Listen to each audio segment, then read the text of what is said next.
আমার বন্ধুর জন্য মেয়ে দেখতে গেছিলাম গত সপ্তাহের বুধবার বিকেলে। আমি, আমার বন্ধু রক্তিম ও রক্তিমের জামাইবাবু। রক্তিমের বিয়ের জন্যই মেয়ে দেখতে যাওয়া। মেয়ে খুব সুন্দরী, খুব নম্রভদ্র স্বভাবের, তেমনটাই শুনেছিলাম আসার আগে। আমাদের যাওয়ার পর বেশ বড় রকমের আতিথেয়তার পর মেয়েকে নিয়ে এলো আমাদের সামনে।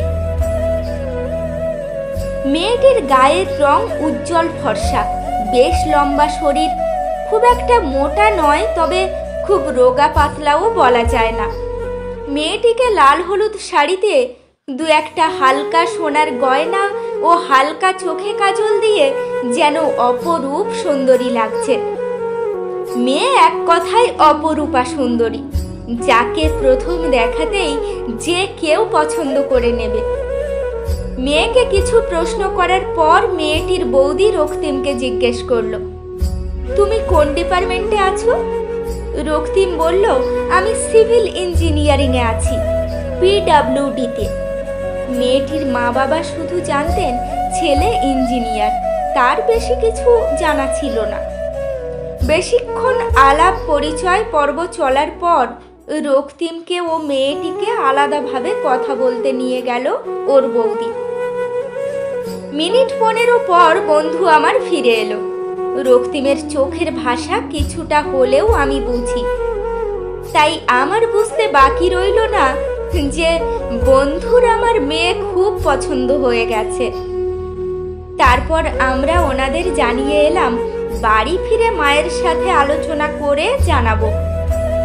রক্তিমের ছোট বয়সে বাবা মারা গেছিলেন অসুস্থ হয়ে, তাই মা হলো রক্তিমের সব বলা যায়। বাড়ি ফিরে কাকিমার সাথে সবকিছু আলোচনা করা হলো। জামাইবাবু বললেন, মেয়েটা খুব সুন্দরী, আমাদের তো খুব পছন্দ হয়েছে, বেশ নম্রভদ্র বলেই মনে হলো। কাকিমা জিজ্ঞেস করলেন, মেয়ে কি করে? জামাইবাবু বললেন, সেরকম কিছুই করে না, পড়াশোনা শেষ করে চেষ্টা করছে চাকরি বাকরির, আর শখের বসে একটু আধটু গান বাজনা করে। কিছুক্ষণ পর আমি চলে আসি নিজের বাড়িতে।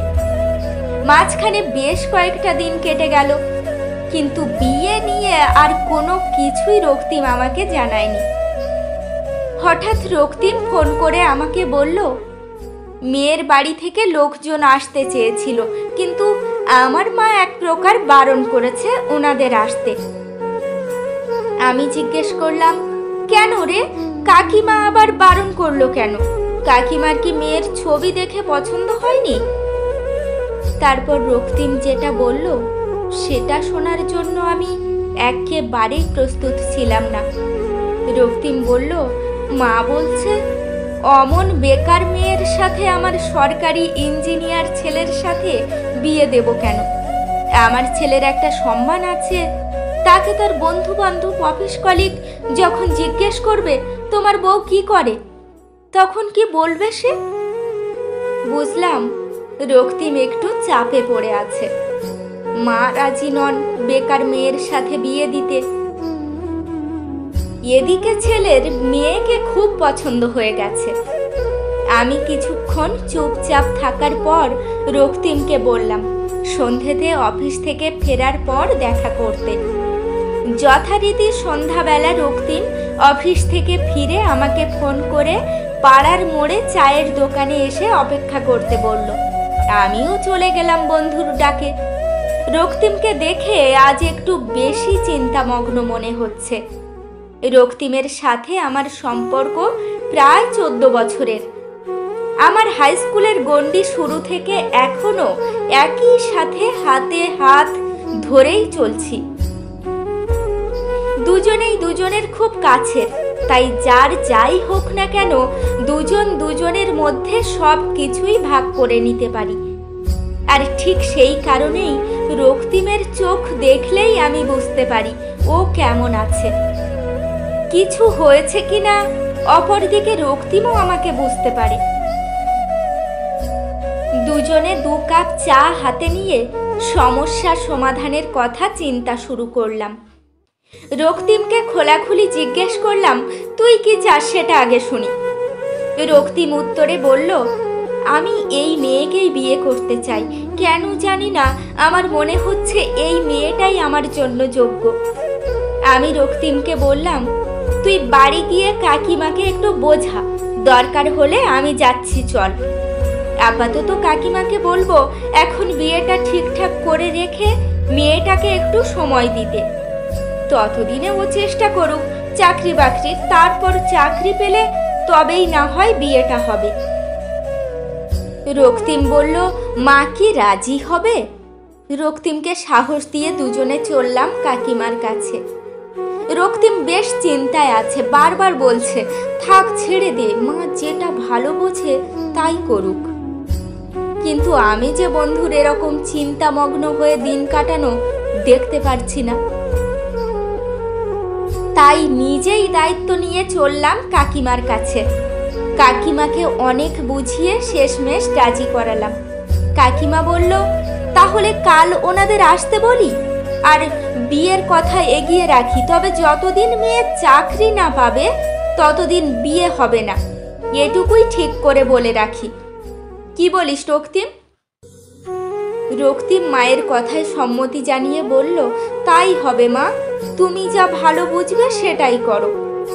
পরের দিন বিকেলে মেয়ের বাড়ির কয়েকজন এসে কাকিমার শর্তে রাজি হয়ে বিয়ের কথা ফাইনাল হয়ে গেল। বন্ধু আমার খুব খুশি, কিন্তু কোথাও যেন আমি বড় দুশ্চিন্তায় পড়ে গেলাম। বারবার মন প্রশ্ন করছে, মেয়েটা পারবে তো চাকরি জোগাড় করতে? যদি না পারে তাহলে কাকিমা কি সত্যিই বিয়েটা দেবে না? তাহলে রক্তিমকে এখন কিভাবে বোঝাবো আমি? আরো কত শত প্রশ্ন যে মনের মধ্যে ভিড় জমিয়েছে, কিন্তু উত্তর পেতে সময়ের অপেক্ষা করা ছাড়া আর কোনো উপায় নেই। প্রায় 2 বছর পর কাকিমা হঠাৎ মেয়ের বাড়িতে ফোন করে জানিয়ে দিল, এই বিয়ে হবে না। 2 বছর হতে চললো, এখনো মেয়ে কিছুই করতে পারলো না। ততদিন তো আর ছেলের বিয়ে ফেলে রাখতে পারি না, ছেলেকে তো বিয়ে দিতেই হবে। যথারীতি রক্তিমের বিয়ে মন দুটোই ভেঙে তছনছ হয়ে গেল। ঠিক এই ভয়টাই আমাকে তাড়া করত, আর শেষ অবধি কিনা সেটাই হলো। তবে এই ঘটনাটা আমার জীবনে একটা বড় শিক্ষা দিয়ে গেল। শুধু যে ছেলের বেকারত্বের জন্য বিয়ে আটকে যায়, মেয়ের বাবা মা বিয়ে দিতে চায় না, দীর্ঘদিনের সম্পর্কেও শুধুমাত্র ছেলেটির বেকারত্বের কাছে হার মেনে যায়, তেমনটা নয়। কখনো কখনো মেয়ের বেকারত্বের কারণেও বিয়ে ভেঙে যায়, দীর্ঘদিনের সম্পর্কও ভেঙে যেতে পারে। এমন মানসিকতা যদি সব ছেলেদের মা বাবার হয়ে থাকে, তাহলে ছেলেদের বেকারত্বের যন্ত্রণাটা কিছুটা হলেও কমবে। আবার অপরদিকে একটা মেয়ের স্বাবলম্বী হতে অনিবার্য কারণ হয়ে উঠবে। মেয়ের বাবা মা তাকে শিক্ষিত করবে নিজের পায়ে দাঁড়ানোর জন্য, শুধুমাত্র একটা ভালো সরকারি ছেলের সাথে বিয়ে দিতে পারবে সেই ভেবে নয়। মানসিকতা পরিবর্তন করলে সমাজে বেকারত্বের যন্ত্রণা কমবে, হাহাকার কমবে। বেকারত্বের জ্বালায় ছেলেদের আত্মহত্যার পথ বেছে নিতে হবে না। হোক না একটু পরিবর্তন, ক্ষতি কি যদি সেই পরিবর্তন ভবিষ্যৎ প্রজন্মকে জীবনের লক্ষ্যকে আনন্দ দিয়ে জয় করতে পারে। কোনো বোঝা থেকে নয়, যন্ত্রণা থেকে নয়, বরং ছেলে মেয়ে উভয়েই সমান অধিকার নিয়ে বেকারত্বকে জয় করে নিতে পারবে। একটা সময় কন্যা সন্তান জন্ম হলে কান্নায় ভেসে যেত পরিবার। চিন্তা হতো সেই তো মানুষ করে পরের বাড়ি পাঠাতে হবে, তাও আবার ঋণের বোঝা মাথায় নিয়ে। পণের দাবি না মেটাতে পারলে মেয়ের বিয়ে ভেঙে যাবে।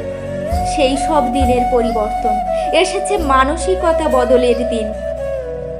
এখন একটা ছেলে সন্তান জন্ম হওয়ার পর বাবা মায়ের চিন্তা শুরু হয়, ছেলে যদি চাকরি বাকরি না পায় তাহলে কি ছেলের সংসারও হবে না?